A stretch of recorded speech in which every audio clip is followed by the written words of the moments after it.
Salams, this is People's Dispatch and you're watching the Daily Roundup, our selection of some of the top news stories from around the world. Let's first take a look at today's headlines. Millions have been severely affected and over 1,000 people killed in Pakistan's super floods.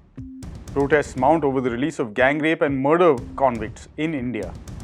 Palestinian prisoners announce a mass hunger strike.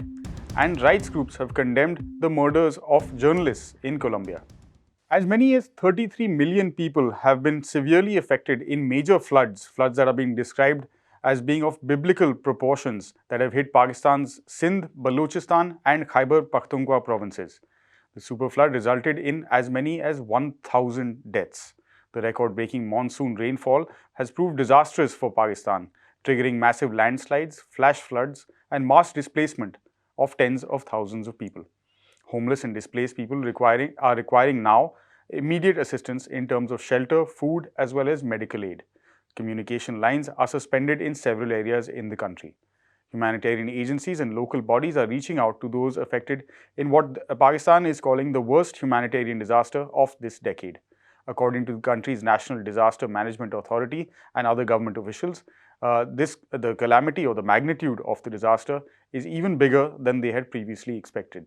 So far, as many as 150 districts of the country are affected and 900,000 homes have been damaged. The Dawn newspaper reported that more than half the country is underwater. An accurate estimate of how much damage has been caused has not yet been estimated.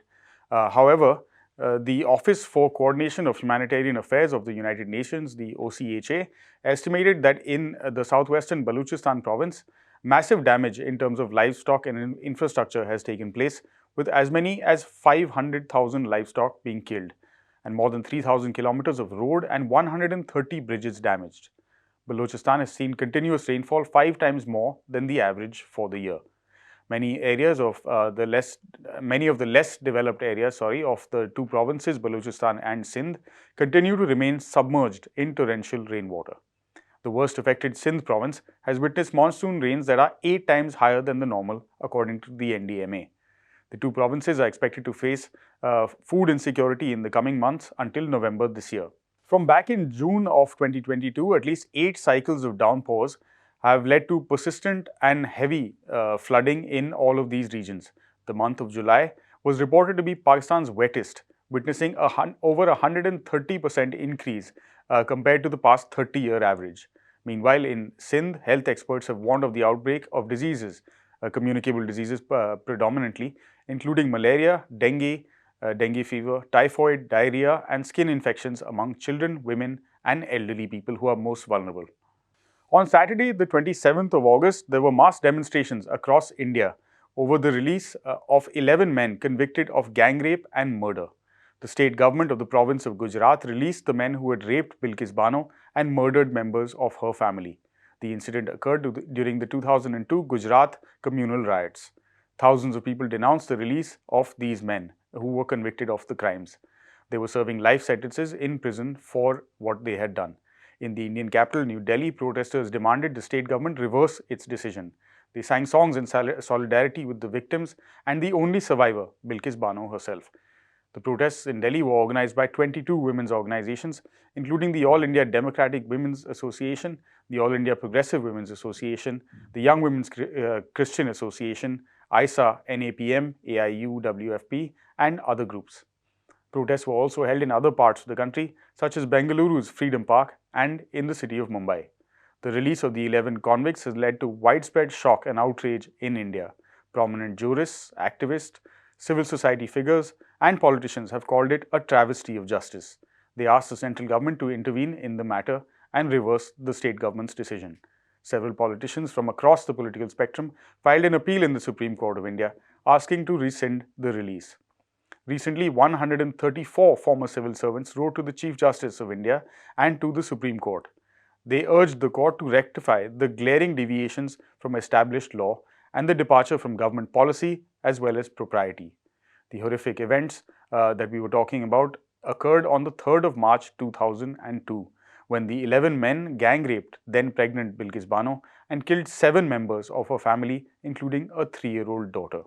They were convicted in 2008 of rape, murder and unlawful assembly before being released under an older remission policy from back in 1992 which was in effect during the conviction.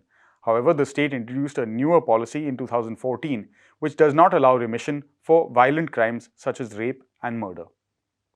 Palestinian prisoners across Israeli prisons on the 28th of August dissolved the prisoners' regulatory committees. The move was done in protest against the gradually increasing Israeli violations and additional repressive measures against prisoners across various jails. The Palestinian Prisoners Society, the PPS, further announced that the prisoners will be staging a mass hunger strike at the beginning of next month. It said that at least 1,000 prisoners will be taking part in the open-ended hunger strike on the 1st of September. Others will join in the strike according to a mechanism prepared by the High Emergency Committee. The PPS added that the mass hunger strike's launch depends entirely on the position and actions taken by the Israeli Prison Service. According to the PPS, due to the dissolution of the regulatory committees which used to represent the prisoners en masse, the IPS will have to deal with each prisoner individually with regard to each of their specific issues. The prisoners will be wearing their detention uniforms in prison yards and stand up counts on Monday. The collective actions by prisoners are a response to fresh repressive and punitive actions by the IPS in the recent days and weeks. Reports said that the IPS on Friday, the 26th of August, deployed additional special forces and suppression units to various prisons. It's carried out raids in several prisoners' cells, confiscating electrical appliances and other conveniences belonging to the prisoners. It has also resorted to doubling the number of prisoners being held in solitary confinement. As a result, a number of prisoners have already started refusing to take meals in protest. Others have started refusing to step out of their cells for routine security checks. According to reports and estimates, there are currently more than 7,000 Palestinians in 17 Israeli prisons, basically most of them for resisting various aspects of Israeli occupation. Many of these Palestinians are held under the illegal policy of administrative detention. Under this policy, they can be detained without charge or trial for indefinite periods. For a long time now, prisoners have been complaining about terrible substandard conditions of the prisons in which they are held. They have also demanded their rights as prisoners under international as well as Israeli law. However, many of them continue to be denied basic rights and disregarded by Israeli authorities. Additionally, authorities have resorted to using torture, both mental and physical, as well as physical intimidation and violence regularly against those who are incarcerated. And finally, rights groups and non-governmental organizations in Colombia denounced the murders of 2 journalists on Sunday. The FLIP, or the Colombian Foundation for Press Freedom, as well as INDEPAZ, the Institute of Studies for Development and Peace, were 2 organizations which expressed regret and sadness at the senseless and horrific murders. FLIP called on the National Police and Prosecutor's Office in Colombia to investigate the murders as quickly as possible. INDEPAZ expressed solidarity with the families of the 2 journalists, their fellow journalists, and the entire union of journalists. Latest reports from police and local authorities said that the two journalists were killed by criminals who were traveling on a motorcycle. Authorities haven't yet shed any light on whether the murders were related to their journalistic work or not. They have not yet identified the culprits either. According to these reports, criminal gangs such as the Clan de Golfo and others involved in drug trafficking active in the region could possibly be involved in the killings. The 2 journalists, both in their mid-30s, were Dilia Contreras and Leonor Montero.